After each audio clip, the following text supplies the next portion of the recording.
My never-use internet cousin picked the name Karen for her newborn. I explained the meme, and now she hates me for it. I rained on my cousin's parade regarding the name she picked for her baby. My cousin Stephanie and I are really more friends than relatives. An important note is that she's not really online much, so can be out of the loop on certain memes and jokes in internet culture and, TBH, doesn't really understand the concept of viral internet references or how they work. Stephanie is pregnant and just found out it's going to be a girl. About a week ago, she told a gathering of her best girlfriends that she's going to name her daughter Karen. The room instantly went cold, but after an awkward silence, everyone else politely said it was lovely. I couldn't bring myself to respond at all. Later in the evening, when Stephanie was out of the room, everyone was immediately like, OMG, that poor kid, and why would she pick Karen of all names? I was uncomfortable with this conversation, given that everyone had been so positive about the name to her face. I thought more about it over the next couple of days, and just felt really weird about the whole thing. The name is really loaded, to the point it could be detrimental to the baby, and Stephanie had no idea of the connotations to make an informed decision.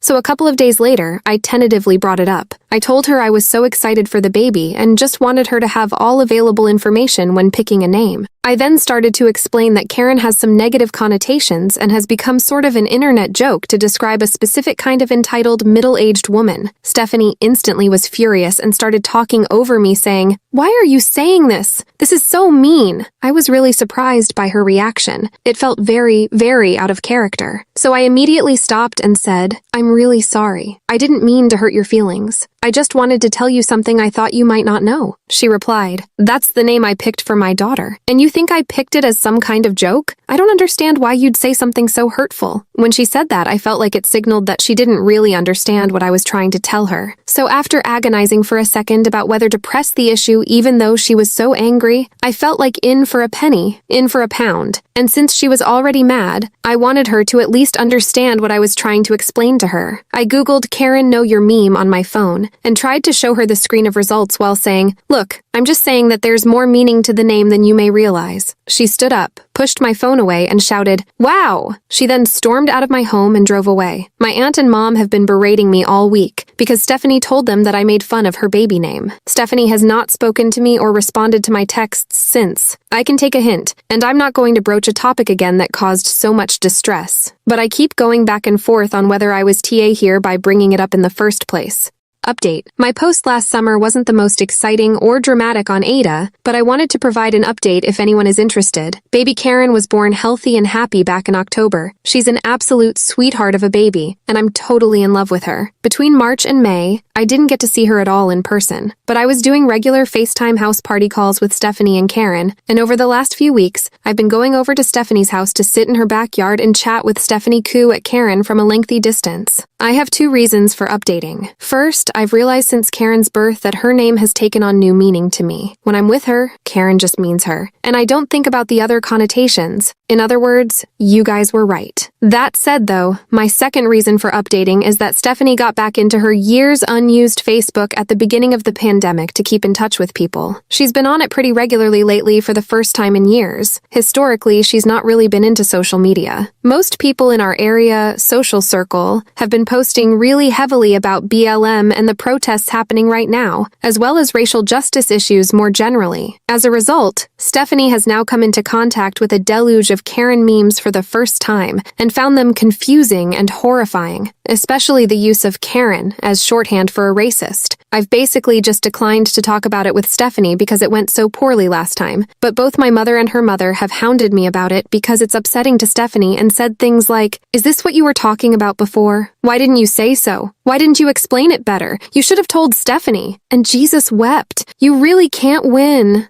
Update. Hi all, I've gotten a few PMs over the last couple years asking for updates, and since we just celebrated Karen's 3rd birthday, I wanted to circle back to anyone following this story. First of all, baby Karen, not so much a baby anymore, is doing amazingly on her developmental milestones. She's a very bright child, sharp as the sharpest tack, and extremely tuned into her environment. Some of what she says is already fully in complete sentences, which just makes me want to cry when I hear it. because it seems like Stephanie was giving birth just yesterday. Karen loves books already and will intently study the pictures in them for huge stretches of time and claim to be reading. And you would not believe the uncomfortably incisive questions she's already asking. I am fully convinced this child is going to grow up to be an actual genius. Regarding the name, unfortunately, when Karen started daycare earlier this year, she started getting grief for her name pretty quickly from the older kids. The daycare she attends mixes the ages together at a couple of different points throughout the day, and while there fortunately wasn't much direct bullying, 2 of the age 5s must have heard and internalized the derogatory connotations of the name Karen at home. As a result, they found her name absolutely hysterical, and they kind of spread the idea to the other kids that there was something funny/wrong about her name. Karen was too little to understand what was happening, but found the other kids' behavior toward her generally upsetting. The daycare staff made every effort to shut it down and let Stephanie and her husband know right away. After about a month of this, where the daycare wasn't having much success putting the kibosh on this behavior, and the kids weren't dropping it, Stephanie and her husband made the decision that Karen would be going by Carrie from now on, which was already an established nickname that a lot of family and friends were already using, and that Karen already recognized as referring to herself. Stephanie and I never really fully revisited what happened during her pregnancy, but when she was telling me about what was happening in daycare, she apologized to me. I immediately felt terrible and reassured her there was no reason to apologize. Emotions are complicated when you're pregnant, and that I thought having Karen go by Carrie was a great solution. Though changing what you're used to calling someone is fucking hard, I've found, and I'm still directly addressing her on manual mode every single time. A lot of the responses I got to my last post were gleeful and leaned into the schadenfreude of the situation, and I have to say those responses really bummed me out. I would much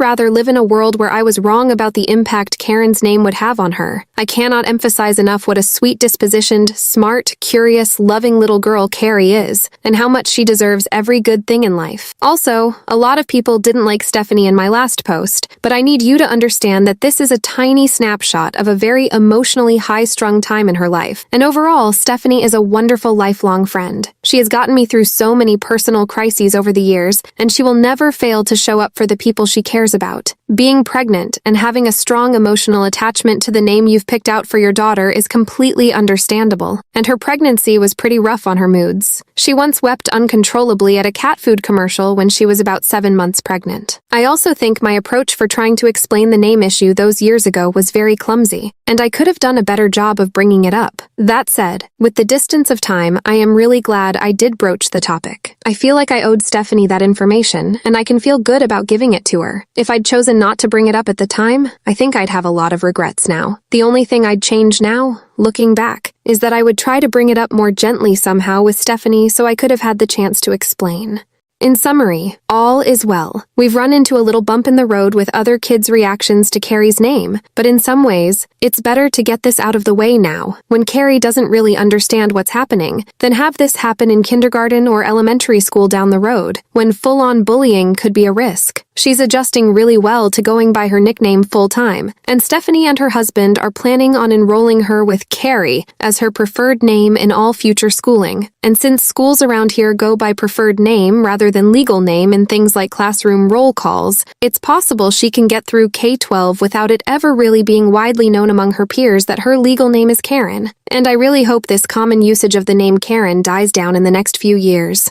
Update. For those of you who have contacted me asking for an update, I wanted to circle back and close the book on the baby Karen Carrie chapter. As of last month, Carrie is now legally Caroline last name, and she has even been issued a new birth certificate with her new legal name. The daycare bullying issues had already died down since Stephanie and her husband switched to calling her Carrie, but this legal name change now means that the Karen issue won't crop up again when she starts school. There were also some other minor incidents that pushed Stephanie and her husband to make that decision around a legal name change. They were getting to the point where almost any time they were having to provide Karen's legal name to get a service, they were getting an immediate reaction, even from adults. It was usually just a meaningful look, but barbed comments were not unusual. The final straw was when they were at the airport getting ready to fly to visit Stephanie's in-laws with Carrie. The TSA agent at security made a snarky comment, and then later, when they needed to ask the gate agent about their seats, the gate agent rudely laughed at seeing Carrie's ticket. then showed the gate agent standing next to her, who just shook her head and said, "Poor kid," to her coworker while fully ignoring Stephanie and her husband. And they had this interaction in front of Carrie. Something about that day in the airport was a turning point for Stephanie and her husband, and they started the name change process as soon as they got home. It was much easier than they were expecting, and cost a grand total of $30. Carrie is a joyful, sociable little girl, and while it's impossible to know right now if these negative experiences caused any lasting damage, and I sincerely hope they did not, I'm happy to see that she continues to be a very outgoing, confident child. The conversation with Stephanie I mentioned in my October update was awkward and brief, but we've actually gotten back into it a few times since. Stephanie has apologized profusely for her initial reaction when we first talked. I've apologized for approaching things so poorly and not telling her right away about what our friends were saying behind her back. And in those conversations, we mainly ended up focusing on the resulting spiraling of my mom and aunt, and what a mess that turned into. Together, we've started to unpack some of the intergenerational shit around our family issues. To provide some of that context, our maternal grandparents were a nightmare. Our grandfather was an authoritarian revivalist preacher who was physically abusive and referred to himself as the spiritual leader and ultimate authority of the family. Our grandmother was a manipulative narcissist who psychologically tormented my mom and aunt for their entire childhoods. As a result, my mom and aunt trauma bonded considerably during their childhood and grew into extremely anxious and reactive adults. Any whiff of conflict sends them into panic mode, and in our family, we have these well-worn grooves of behavioral habits with my mom and aunt overreacting to anything that feels like discord and scrambling to clumsily smooth things over. As a result, Stephanie and I have both been working hard to build better boundaries with our mom's generation and have agreed to be really cautious about what information we give them, especially anything that is highly emotional. I've been in therapy for a couple of years now, and Stephanie also started therapy late last year. We've been talking about the ways that my grandparents traumatizing our moms caused intergenerational issues that impacted us, and Stephanie is determined that the cycle ends with her and that these issues will not go on to touch Carrie. Thank you everyone for your kind words both here on my profile posts and on the Best of Updates reposts, which I've also been reading. I've gotten some incredibly thoughtful and kind messages, which have meant a lot to me, even if I haven't had the chance to respond to all of them. For those who may still want to be critical of Stephanie, I again want to emphasize how out of character her initial reaction was, and how much physical, hormonal, and emotional upheaval she was in at the time. These posts are a teeny tiny window into just one aspect of the dynamic, funny, kind, caring, full human being that is my cousin and best friend. Stephanie has been my most loyal and trusted friend for pretty much my entire life, and she has fully earned some grace for reacting less than perfectly to my extremely clumsy approach when she was sleep-deprived, hormonally wrecked, and brain-fogged. Stephanie has read these posts now as well, along with most of your comments, and, after I explained to her what Reddit is, they were helpful to both of us in our talks about our weird family dynamic. I can't imagine I'll have any more updates down the line, but thanks for following along the last few years.